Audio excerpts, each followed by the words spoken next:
Faire des mathématiques, c'est avant tout démontrer ce qu'on affirme.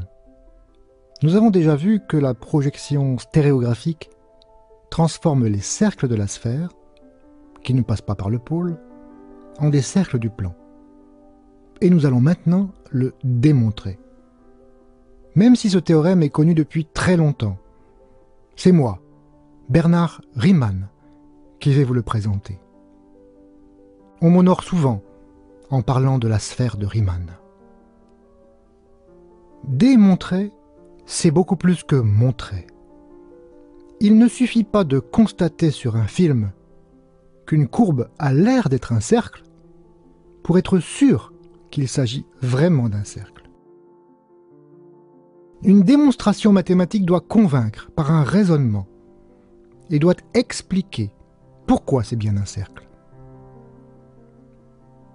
C'est le grand Euclide, au IIIe siècle avant Jésus-Christ, qui a formulé les règles du jeu mathématique, dans son livre « Les éléments ». Une démonstration s'appuie sur des faits, qui eux-mêmes doivent être démontrés. Mais au départ, il faut bien commencer par quelque chose, et accepter des affirmations sans démonstration. Ce sont les axiomes. La mathématique apparaît donc comme une immense construction, dont les fondements sont les axiomes, et dont chaque brique repose sur la précédente. Pour démontrer le théorème sur la projection stéréographique, il nous faudrait en principe remonter aux axiomes. Bien sûr, nous n'avons pas le temps de le faire ici. Nous allons supposer que nous avons déjà établi les théorèmes de géométrie, qu'on apprend, disons, au collège, et nous allons démontrer ce théorème.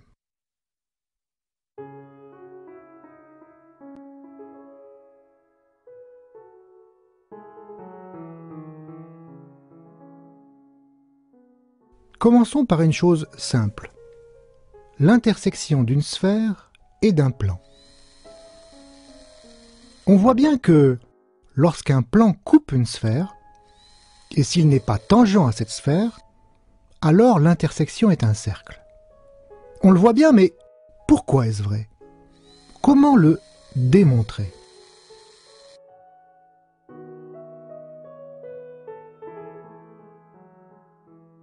Alors, considérons un plan quelconque, bleu. On peut abaisser la perpendiculaire du centre C de la sphère sur ce plan. Appelons P le pied de cette perpendiculaire. Considérons deux points, A et B, sur l'intersection de la sphère et du plan. Et observons les deux triangles CPA et CPB. Ils ont un côté en commun, le côté CP. Ce sont tous les deux des triangles rectangles, car l'angle en P est un angle droit. Bien sûr, puisque le plan est perpendiculaire à CP. Mais leurs hypoténuses AC et BC ont la même longueur, car les points A et B sont sur la sphère, et donc à la même distance du centre C. Mais souvenons-nous du théorème de Pythagore.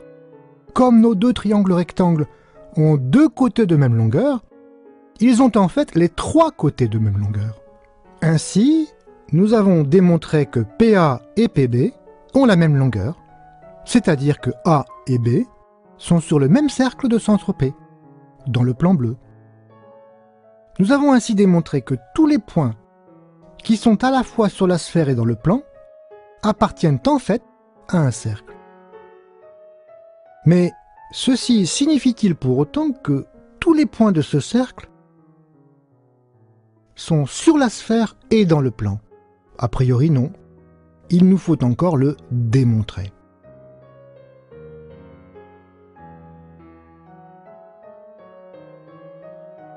Soit A, un point de l'intersection de la sphère et du plan. Considérons le cercle du plan bleu de centre P qui passe par A. Nous allons démontrer que ce cercle est contenu dans la sphère.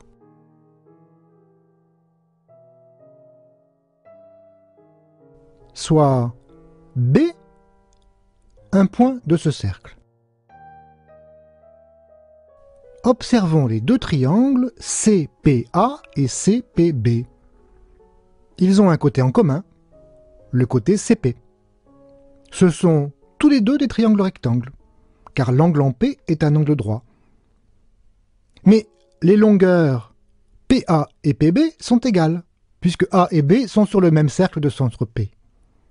Encore par le théorème de Pythagore, on en déduit que les hypoténuses ont la même longueur.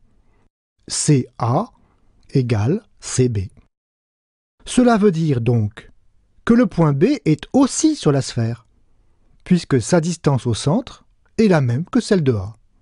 Voilà, nous avons démontré que si un plan coupe une sphère, la découpe se fait sur un cercle. Considérons un diamètre APB de notre cercle et plaçons-le dans le plan de l'écran. Le plan bleu apparaît comme une droite sur l'écran et la sphère comme un cercle. Dessinons les tangentes au cercle en A et B. Elles se coupent en un point S. Évidemment, la droite CS est encore un axe de symétrie pour notre figure.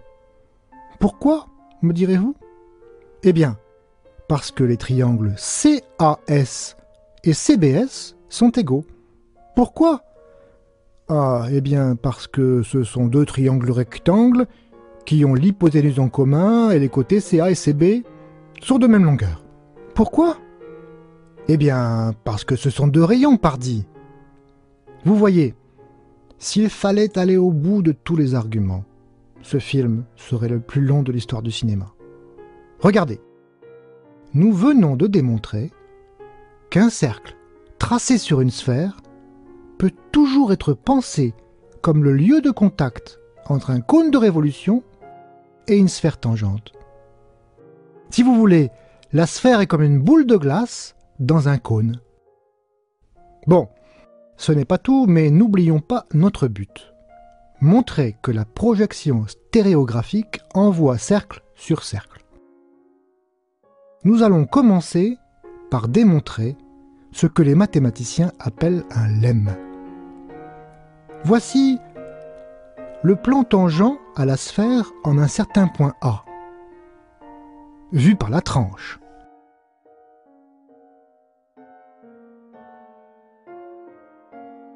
Voici maintenant le plan tangent en un autre point B, vu également par la tranche. Ces deux plans se coupent sur une droite D, mais on ne voit qu'un point pour l'instant, car la droite est perpendiculaire à l'écran. Cette figure que vous voyez est symétrique par rapport à la bisectrice des deux droites qu'on voit. La figure de dimension 3 est symétrique par rapport au plan bisecteur des deux plans tangents.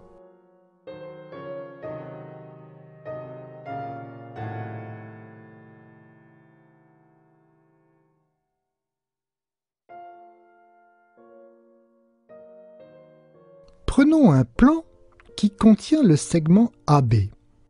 Il coupe notre droite D en un point M. S'il n'est pas parallèle à D, bien sûr.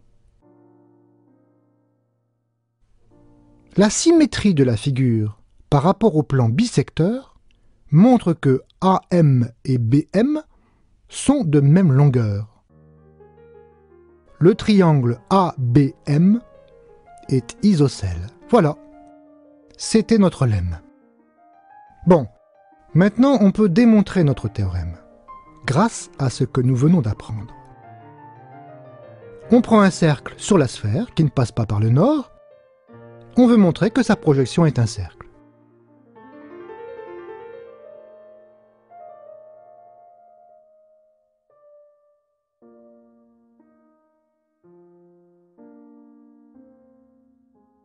Regardez, si au lieu de projeter sur le plan tangent au pôle sud, nous projetons sur un plan parallèle à ce plan, le brave théorème de Thalès nous garantit que toutes les projections sont semblables. Donc, pour démontrer notre théorème, nous avons le droit de choisir notre plan de projection comme nous voulons. Bien sûr, tant qu'il reste parallèle au plan tangent au sud. Bon, plaçons notre cercle jaune dans un cône. Vous vous souvenez? La boule de glace dans un cône de sommet S? Eh bien, nous allons projeter sur le plan horizontal qui passe par S. Le point B se projette sur le point D. Mais regardez la figure. Les triangles AMB et DSB sont semblables. Pourquoi? Eh bien, encore un coup du théorème de Thalès, non? Rappelez-vous notre lemme. Le triangle ABM est isocèle. Il en est donc de même du triangle BDS. Et donc, la longueur de BS est égale à celle de DS.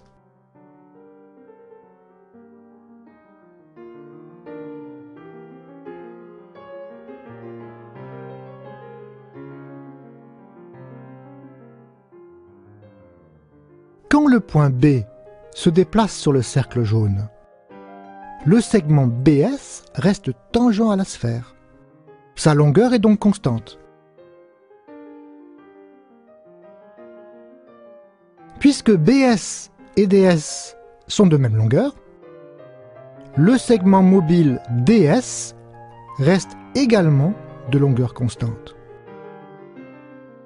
Mais voyons, dire que DS est de longueur constante, cela revient à dire que D décrit un cercle et donc que la projection de notre cercle jaune sur le plan horizontal passant par S est contenue dans un cercle.